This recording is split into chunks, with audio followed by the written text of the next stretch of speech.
Let's learn about choosing ingestion method based on frequency this time. Think of a meal prep.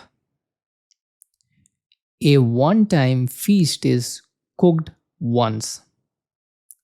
Regular dinners follow a daily schedule, and snacks are added whenever a new ingredients arrive. In Databricks, copy into suits rare or ad hoc loads. Batch ingestion handles scheduled periodic jobs.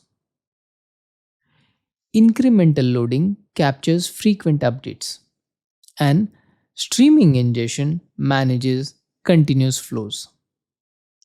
Selecting the right method based on frequency ensures pipelines remain efficient, timely, and aligned with the business requirements. We'll meet in our next lecture.